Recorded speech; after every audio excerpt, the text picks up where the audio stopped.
को हम उस आनंद को शब्दों से कह नहीं सकते हैं। इसलिए भगवान ठीक ही है, ऐसा कौन सा कार्य है जो आपके प्रसाद से सफल ना हो। आपके आशीर्वाद से तो पतित आत्माएं भी इच्छित फल को क्या कर लेते हैं, प्राप्त कर लेते हैं।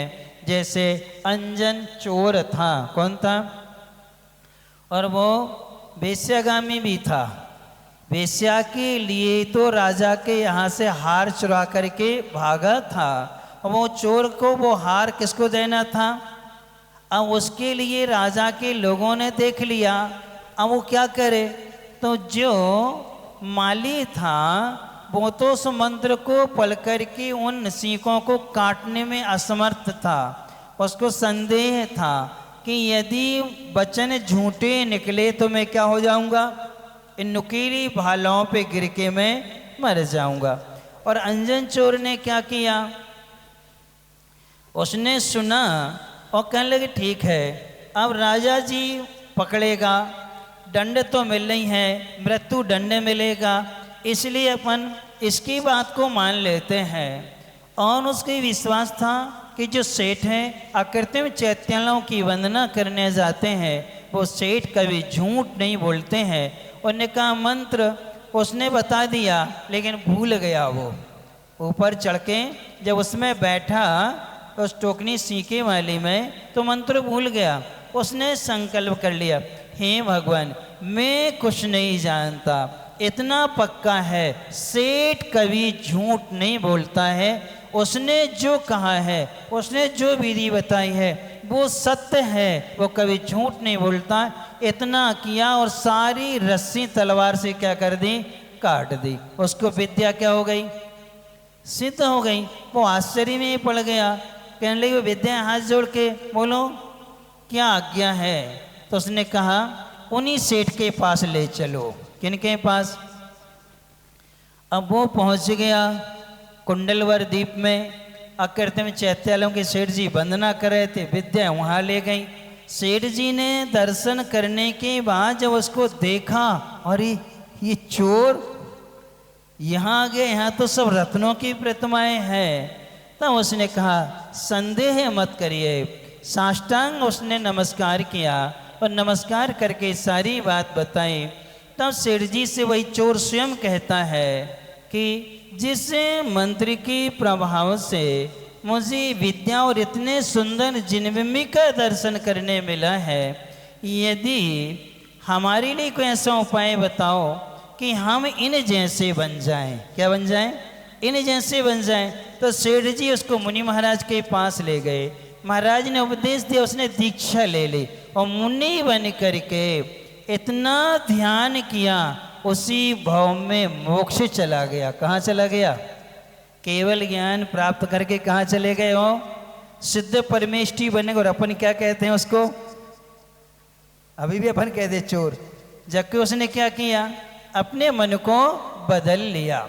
तो ये है कि अपने लिए भी जिन्ने स्थायी सुख को प्राप्त कर लिया है, किसको, स्थायी सुख को प्राप्त कर लिया है, जिस सुख का कभी अभाव नहीं होना है, ऐसे अनंत छायक सुख को प्राप्त करने वालों का ध्यान करना है। क्या करना है, ध्यान करते करते इतनी तन्मयता होना चाहिए, इतनी तन्मयता होना चाहिए कि जो भगवान का स्वरूप है वही स्वरूप मेरा है।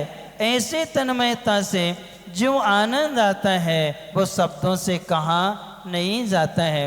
हम लोग सामयिक में बैठते हैं, कभी कभी एक बार की तो खड़े होके भी करते हैं। उस समय जब ध्यान में लीन हो जाते हैं, चिंतन करते करते इतने खो जाते हैं, मालूम ही नहीं चलता है कि कितने टाइम हो गया है। लेकिन अभ्यास के कारण से 2 घंटे बाद देखते हैं कि पैरों में अब क्या हो रहा है, थोड़ा सा लगने लगा है। तो फिर देखते घड़ी में, हाँ अभी 10 मिनट और बाकी है, तो फिर 10 मिनट में और कर लेंगे। तो फिर 2:15 बजे क्या हो जाएंगे, 2:15 घंटे हो गए तो क्या हो जाते हैं, फिर बैठ जाते हैं। कहने का मतलब ये है जब हम तन्मय होते हैं उस समय हमें कुछ भी याद नहीं रहती है। और वो जो हमारी तृप्ति है, जो ध्यान के वो क्षण होते हैं, उन क्षणों को शब्दों से कहा नहीं जा सकता है। इसलिए ऐसे लोग जो हैं, ऐसे भगवान का आशीर्वाद लेंगे तो क्या उनके इच्छित फल नहीं मिलेंगे? क्या उनके आशीर्वाद से पतित आत्माएं भी क्या बनती हैं? जैसे मुनि महाराज के संपर्क में आया, वहाँ माली से नमोकार मंत्र मिला, सेठ जी से मिले, सेठ जी ने मुनि महाराज से मिला दिया। मुनि महाराज के प्रभाव से पतित्वात्मा क्या बन गई?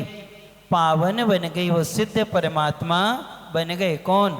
सप्त व्यसन में लीन रहने वाला, वो भी जैन था, अच्छे घराने का था, राजा का बेटा था, लेकिन संगति के कारण क्या था? वो बिगड़ गया था। तो बचपन के संस्कार जाते नहीं है, इसलिए अपने लिए ध्यान अवश्य करना चाहिए। इसके लिए कहा है अरहंत परमेष्टि संपूर्ण कसायों से रहित हैं। कौन? अरहंत परमेष्टि संपूर्ण कसायों से रहित हैं। संपूर्ण मोहिनी कर्म का 12वें गुण स्थान में क्षीण मोह है, यानी संपूर्ण कसाय से क्या है? रहित हैं।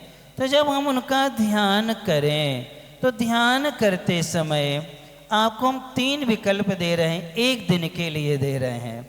एक दिन हम उनका ध्यान करते हैं, हम क्या शीघ्र कसाय नहीं करेंगे। क्या नहीं करेंगे? शीघ्र कसाय नहीं करेंगे, तीव्र कसाय नहीं करेंगे और दीर्घ कसाय नहीं करेंगे।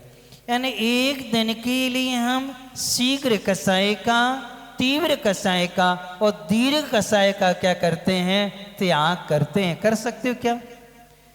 एक दिन के लिए हम उन अरहंत ने संपूर्ण मोहिनी कर्म का क्या किया है? नाश किया है। हम ऐसे भगवान का ध्यान करना चाह रहे हैं तो कम से कम रोज अभ्यास करें। हम एक दिन के लिए शीघ्र कसाय, यानी छोटी छोटी बातों पर हम गुस्सा नहीं करेंगे, क्योंकि छोटी छोटी बातें जो होती हैं उन्हें हम इग्नोर कर सकते हैं, क्योंकि इच्छा क्षण भर की होती है, लेकिन उसकी पूर्ति नहीं होने से जो क्षण भर की कसाएं होती हैं वो हमें भाव को क्या बना देती है? दुखी बना देती है। इसलिए हमें क्षणिक जो गुस्सा के कारण उनका क्या करना चाहिए? त्याग करना चाहिए। ये तो कौन सी है? शीघ्र कसाय। फिर तीव्र कसाय। तीव्र कसाय कैसी होती है? तीव्र कसाय में मरने मारने के भाव होते हैं। किसमें? तीव्र कसाय में। तो हम इतना संकल्प करें कि हम कभी आत्महत्या करेंगे नहीं और किसी को आत्महत्या करने में निमित्त नहीं बनेंगे। हम ये पूरी कोशिश करेंगे हम अपने आचरण से कभी किसी को गुस्सा नहीं दिलाएंगे, किसी के मान में निमित्त नहीं बनेंगे, किसी की मायाचार में निमित्त नहीं बनेंगे, किसी के लोभ में हम क्या नहीं बनेंगे? निमित्त नहीं बनेंगे। ये जब हम साधना करेंगे तो हमारी तीव्र कसाई भी मिट सकती है। फिर दीर्घ कसाय। कौन सी कसाय? दीर्घ कसाय। दीर्घ कसाय क्या कहलाती है? दीर्घ कसाय वह कसाय होती है कि ठीक है अभी नहीं, हम आगे देखेंगे, अभी तो कुछ नहीं लेकिन हम आगे जरूर देखेंगे। जो बदले की भावना होती है, अभी ठीक है तुम्हारे दिन हैं, हमारे भी दिन आएंगे, हम तुम्हें क्या करेंगे? देख लेंगे। कौन सी कसाय है? दीर्घ कसाय कहलाती है। ये दीर्घ कसाय हमें नरक आयु तक का बंद कराने वाली होती है। इसलिए अरहंत पद वह पद है जिन्होंने शीघ्र, तीव्र, दीर्घ तीनों कसायों को क्या कर दिया है? आज जीवन त्याग किया है। तो कम से कम हम एक दिन के लिए त्याग कर लें। किसको? कौन सी कसाय? चारों कसाय, क्रोध, मान, माया और लोभ, चारों का हमें क्या करना चाहिए? त्याग करना चाहिए। तब तन्मयता कहलाती है। भारत एक खोज। पंडित जवाहरलाल नेहरू जी के 17 भाग हैं, 17 वॉल्यूम है। अच्छा साहित्य है। जब हमने उसको पढ़ा तो उसके 6वें भाग में बहुत अच्छे संस्मरण दिया है कि विनोबा जी ने जैन धर्म से बहुत प्रभावित थे और वो वर्णी जी से भी प्रभावित थे, आचार्य शांति सागर जी से भी प्रभावित थे, एक रायचंद जी भी हैं उनसे भी प्रभावित हुए थे और जैन धर्म पर उनको अटूट विश्वास था। और उन्होंने एक ऐसे ग्रंथ की जब बात आई थी कि जैनों का कोई सर्वोपरि ग्रंथ नहीं है, हर संप्रदाय का है, किन्हीं की रामायण है, किन्हीं की महाभारत है, गीता है, या उनकी रामायण है, गीता है, कुरान शरीफ है, बाइबल आदि है, ऐसा जैनों का भी कोई एक ग्रंथ होना चाहिए। जब ये बात आई तो समण सूत्र की रचना करी, किसकी? जैनेन्द्र वर्णी बहुत अच्छे साधक हुए हैं, उन्होंने क्षुल्लक जैनेन्द्र वर्णी ने समण सूत्र ग्रंथ बनाया, जो अपने जैन ग्रंथ थे सारे ग्रंथों की कुछ कुछ गाथाएं लेकर के उन्हें समण सूत्र की रचना की, जिसका अर्थ श्रवण सूत्र। आचार्य महाराज ने उसका पद्यानुवाद किया, जिसका नाम दिया जैन गीता। क्या किया है? जैन गीता। जब विनोबा जी के पास में वो पहुंची, उसको पढ़ करके इतने आह्लादित हुए कि जैनों का हमें एक ऐसा ग्रंथ मिल गया जो हम अन्य संप्रदाय वालों से कह सकते हैं कि जैनों के भी सर्वोपरि क्या है? ग्रंथ है।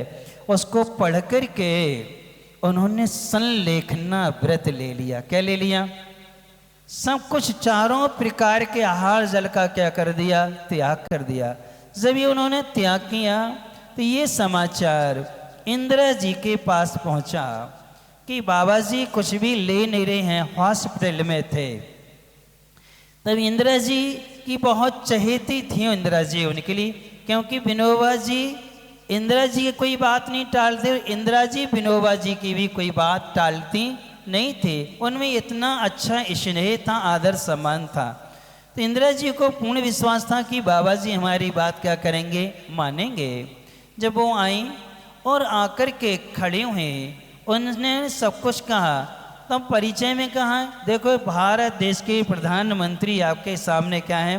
खड़ी हैं, आपसे निवेदन कर रही हैं। तब उनने थोड़ा सा उपयोग बदला, आँख खोल के देखा और जब उनने कहा, बाबा जी अभी आपने इतनी जल्दी क्यों कर ली? हमें अभी आपकी बहुत आवश्यकता है, इस देश के लिए आपकी बहुत आवश्यकता है। हमको यदि आपका मार्गदर्शन मिलता रहेगा हम बहुत कुछ अच्छा कर पाएंगे और आपको ये संकल्प तोड़ना होगा। हम अपने हाथ से आपको क्या करते हैं? औषधि खिलाते हैं। क्या करते हैं? औषधि खिलाते हैं। हर तरह से मनाने की कोशिश की। तब सुनते सुनते विनोबा जी एकदम से हाथ जोड़ते हैं। हाथ जोड़ते हुए कहते हैं, बेटी, भक्त और भगवान के बीच दवा और दबाव की आवश्यकता नहीं है। किसके बीच? भक्त और भगवान के बीच अब दवा और दबाव की कोई आवश्यकता नहीं है। हमने सच छोड़ दिया है, हम भक्त हैं और वो क्या है? भगवान हैं। अब उनमें हम तन्मय हो गए हैं, जो इसमें दिया है, तो ये अहम सएव, आप में मैं वही हूँ जो क्या है? आप हैं। ऐसे भक्त और भगवान की इतनी तन्मयता होती है, उस समय दवा दबाव की कोई आवश्यकता नहीं है। और जैन धर्म के अनुसार उन्होंने संलेखना पूर्वक मरण किया। किन्होंने? विनोबा भावे जी ने। तो ये देखो संगति का प्रभाव है। इसलिए हे भगवान, आपके प्रसाद से, आपके आशीर्वाद से, आपके सहारे से पतित आत्माएं भी क्या बन जाती हैं? पावन बन जाया करती हैं। अर्थात इतना अच्छा ध्यान अपने लिए करना चाहिए। संयोग अच्छा मिला है, समय अच्छा मिला है, अपना जिनालय भी अच्छा है, वहीं अपन किसी भी चिन्ह बिंब के सामने बैठ जाए और उनके गुणों में क्या है? खो जाए। और ये अभ्यास यदि हम रोज करते हैं तो जो आनंद उसमें मिलेगा वो आपको और किसी चीज़ में आनंद न मिलने वाला नहीं है। इस प्रकार से ओम ह्रीम अभिमत फल मोक्ष शुक्ला भय शिव शवनाजिनेन्द्राय नमो नमः। अर्थात इच्छित फल कौन सा फल है? मोक्ष सुख है। लेकिन तुम लोगों का सुख कौन सा है?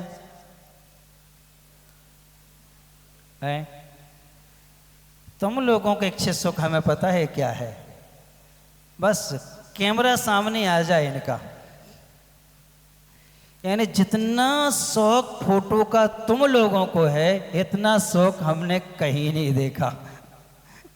यानी जब से हमने होश संभाला है 50 साल से इतना सुख हम, यानी फोटो में जो आनंद तुम्हें आता है वो आनंद हमने कभी, जबकि फोटो खिंचवाना और फोटो में देख के कहना ये मैं हूं, ये गृहीत मिथ्यात्व है। कौन सा है?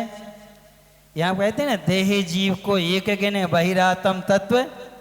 और यहाँ खड़े हो जाएंगे महाराज के सामने, एक पेंसिल भी महाराज को देंगे तो कैमरा वाले इशारा करेंगे फोटो खींचना, मोबाइल वाले से कहेंगे यहाँ फोटो खींचना, चौके में भी आहार देंगे तो एक चम्मच भी देंगे तो क्या करेंगे वो, जरा भैया अब यहाँ नहीं देखेंगे, चाहे भले नीचे गिर जाए, कहाँ देखेंगे?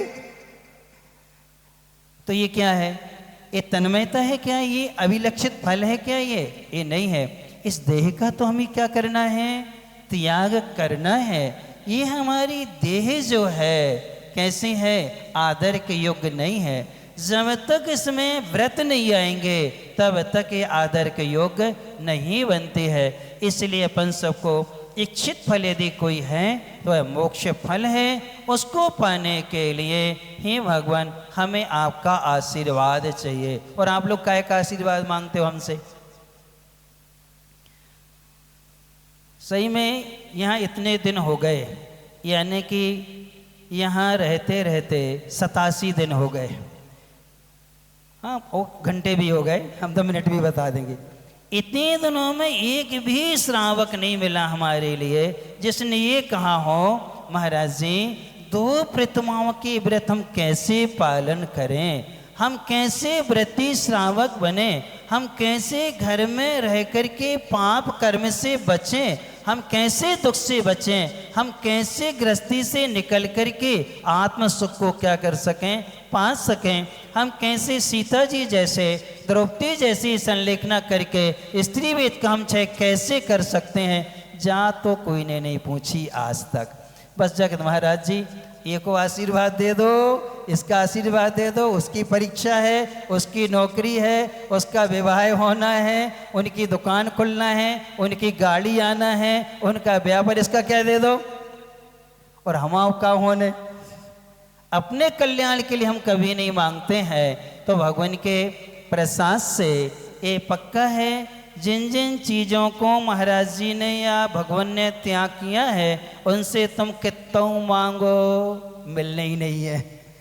हाँ, उनने जो जो पाया है उनके पास जो है तुम वो मांगोगे तो क्या हो जाएगा, अवश्य मिल जाएगा।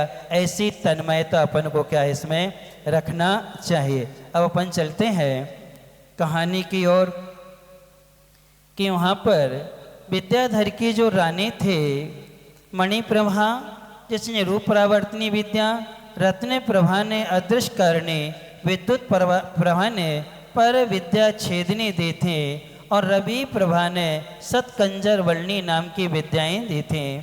उन्हें विद्याओं का विमल सुर सुंदरी ने प्रयोग किया और प्रयोग करके अपने सील को भी सुरक्षित रखा और धागे के बंधन या धागे के रिश्ते कभी भी टूट जाते हैं, कभी भी बिखर जाते हैं, लेकिन बगैर धागों के, बगैर बंधन के, आत्मीयता से, गुणों के प्रति अनुराग से जो संबंध बनता है वह कभी टूटता नहीं है और हर समय उपकार की भावना को लिए रहता है।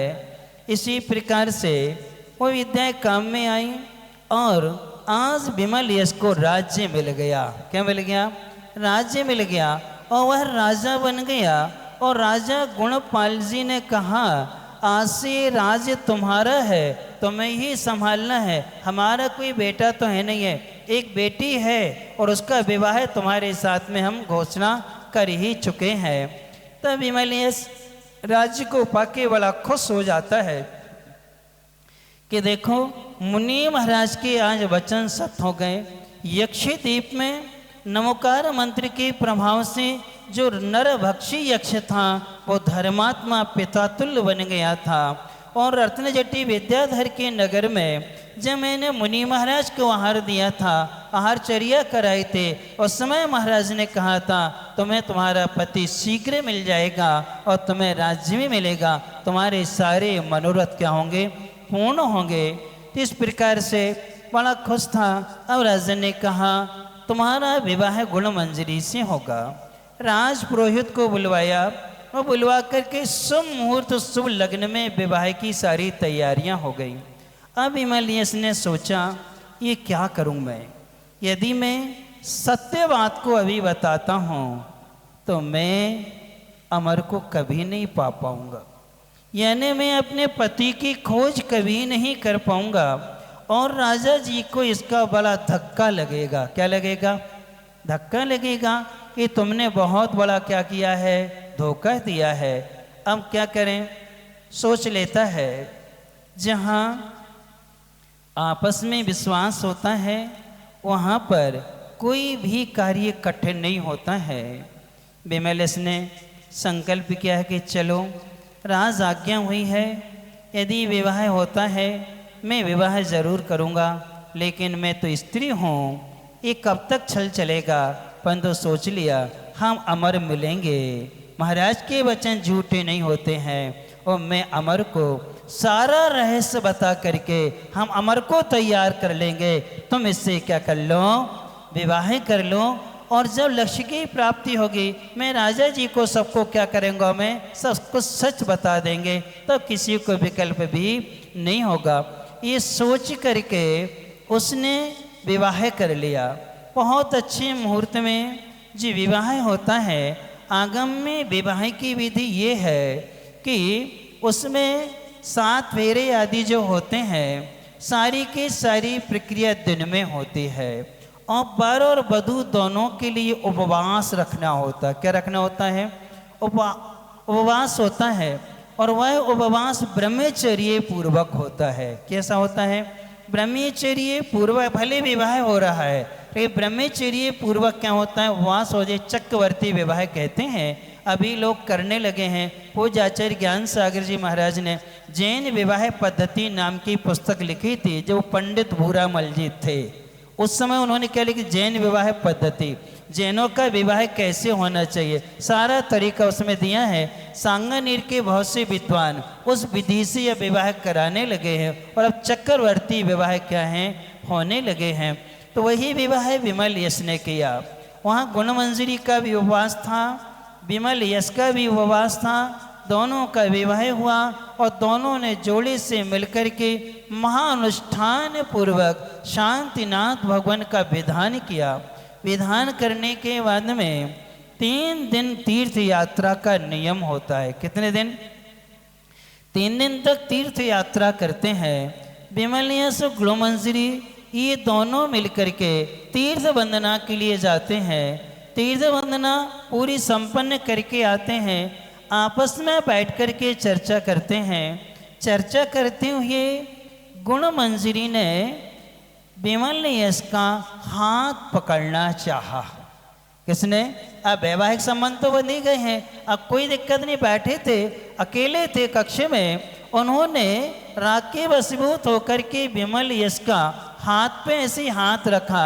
विमल यश समझ गया, उसने हाथ खींच लिया और खींचते हुए कहता है देखो मैंने इस नगर में जब मैं आया था तब मैंने संकल्प किया था गुरु से कि मैं 6 माह का ब्रह्मचर्य व्रत का पालन करूंगा।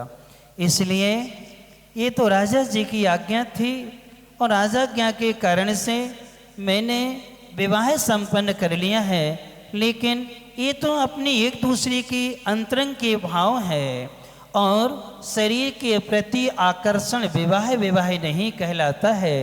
गुणों के प्रति आकर्षण होना एक दूसरे की जिम्मेदारी को समझना, अच्छे से वहन करना विवाह कहलाता है। साता वेदनी कर्म के उदय में एक दूसरे की जिम्मेदारी का अच्छे से वहन करना सो क्या है, विवाह है। ये परिभाषा विमलेश ने कहा, एक गुरुकुल में हमारे गुरु ने हमें कहती शिक्षा दी थी। गुणमंजरी बहुत समझदार थे, तत्काल हाथ जोड़ करके कहा, कुमार मुझे क्षमा करें, जैसी आपकी प्रतिज्ञा वैसी मेरी प्रतिज्ञा। हम कभी भी आपके लिए बात नहीं करेंगे, जितने समय तक आप व्रत पालन करेंगे उतने समय तक मेरा भी क्या रहेगा, व्रत रहेगा। इस प्रकार से दोनों के बीच में अच्छे से भाई बहन जैसे रहते हैं। कैसे? विवाहित हैं लेकिन भाई बहन जैसे हैं, लेकिन हैं बहने बहने। वो तो पुरुष भेष में हैं, इसलिए अपने यहाँ कहा गया है ब्रह्मचर्य व्रत का पालन करने वालों के लिए चेतन अचेतन स्त्री का भी त्याग कराते हैं। अचेतन फोटो आदि भी क्या नहीं करना चाहिए, पुरुष वर्ग को महिला वर्ग की और महिला वर्ग को पुरुष वर्ग की नहीं होना चाहिए। और बाकी आज के समय में महिलाओं के पर्स में पुरुष वर्ग की ही फोटो निकलेंगी। जितने भी हीरो आदि हैं, खिलाड़ी आदि हैं, वो आदर्श बनते हैं आप लोगों के। और पुरुष वर्ग के पर्स आदि में उनके पास जब भी निकलेंगी फोटो तो किन की निकलेंगी, हीरोइनों की निकलेंगी, जो क्या है, अब तुम्हारा आदर्श क्या है। इसलिए आचार्य जी का एक बहुत अच्छा सूत्र है जो आचार्य जी ने 2015 में कैमरे वालों को डांटते हुए कहा था, तस्वीर उनकी रखना चाहिए जो तुम्हारी तासीर और तकदीर बदल दे। क्या? तस्वीर उनकी रखना चाहिए जो तुम्हारी तासीर और तकदीर बदल दे। तासीर का अर्थ होता है स्वभाव, तासीर का क्या होता है, स्वभाव। तकदीर यानी भाग्य, कर्म। यानी हम ऐसे महापुरुषों की तस्वीर रखें जो हमारे आदर्श बने, जिनको देख कर के हमारे भीतर क्या हो, उन गुणों को पाने का क्या है, भाव बने। सुख और शांति की हमें क्या हो, एक अच्छी अनुभूति हो, उनकी तस्वीर अपन को रखना चाहिए। शेष कहानी डैश डैश डैश आगे मालूम चलेगा कि ये बड़ी विचित्रता है। एक दूसरे में विश्वास, एक ने द्वेष के वशीभूत छोड़ा है, एक राग के वशीभूत अपने पति को पाने की क्या है, लालसा में है, और वो सब कुछ उनको पाने के लिए अच्छे से सहन कर रहे हैं और पाते भी जा रहे हैं। ये सब अपन को आगे जानने को मिलेगा कि आगे क्या होगा। आज के नियम का पालन कौन कौन ने किया? क्या नियम था? अच्छा, बाकी सब ने बासा खाया है? और जो बासा खाएंगे तो कहाँ जाएंगे? बहुत अच्छी पोस्ट मिलती है बासा खाने वालों के लिए, PIG की पोस्ट मिलती है। किसकी? PIG मतलब पिग, पिग यानी सुअर। आपके यहाँ बहुत हैं, हम लोग जाते हैं खूब घूमने मिलते हैं। अब चाहे काले बनो चाहे सफेद बनो, बनोगे तो क्या खाने वाले? बासा भोजन। अवक्ष्य भोजन करने से त्रियंच गति में हमें गंदे त्रियंचों की पर्याय में क्या होता है, जन्म होता है। इसलिए पर्व के दिनों में तो कम से कम क्या नहीं करना चाहिए, शाश्वत पर्व हैं, अष्टमी चतुर्दशी, देव लोग भी छोड़ के नंदीश्वर जाते हैं और तुम लोग है क्या करते हो। इसलिए बारह में इसका नियम कर लेना चाहिए कि अष्टमी चतुर्दशी तो जब भी करेंगे शुद्ध भोजन ही करेंगे, और नहीं तो उपवास करेंगे। सीधा करेंगे तो शुद्ध करें, नहीं तो क्या करेंगे, उपवास करेंगे। पर्व के दिन हम कोई भी पाप का कार्य नहीं करेंगे। जिनने जैसा पालन किया उन सबको वैसा आशीर्वाद, जिनने नहीं किया उन सबके लिए PIG की पोस्ट के लिए, है ना। और क्या, जब जा ही रहे तो आशीर्वाद से जाओ ना वहाँ। अब कल के लिए हम चाहिए कि नहीं, पालन तो करोगे नहीं, कच्चा की बक्का। ठीक, कल के लिए बहुत सरल नियम देते हैं कि कल आपको मौन से भोजन करना है। कैसा करना है? मौन से भोजन करना है। और जैसा मिले सो अब जानी खाने के बाद शिकायत करने लगो। कभी भी हो, ये तो जीवन भर के नियम कर लो, किसी के यहाँ भी भोजन करें कैसा भी हो, कभी उसकी शिकायत नहीं करेंगे। क्या नहीं करेंगे? कभी भी शिकायत नहीं करेंगे। जैसा मिला है हमारे भाग्य था, नहीं मिलने से उसने जैसा दिया है उसमें हम क्या हैं, संतोष रखेंगे। रोज रोज अच्छा खाते हैं, एक दिन थोड़ा सा मिल भी जाए तो क्या फर्क पड़ता है। लेकिन अपन क्या करते हैं, जाते तो बड़ी शौक से हैं खाने, और जब वापस आते हैं कैसा था, अरे यार सब अच्छा था मगर फलानी चीज आपने क्या किया, क्या किया आपने, तो उसको पुण्य मिलेगा आपको क्या, ना उनको मिलेगा ना उनके। इसलिए भोजन करना है, मौन रहना है, मौन से करना है, और मौन के भोजन करने के बाद शिकायत तो नहीं करना कि कैसा था, अच्छा था, बस कैसा भी हो, कैसा था, बढ़िया था, अपना पेट भर गया फिर ही चलो का अवसर कर लो। भगवान से प्रार्थना करो कि नियम का अच्छे से पालन हो। ओम।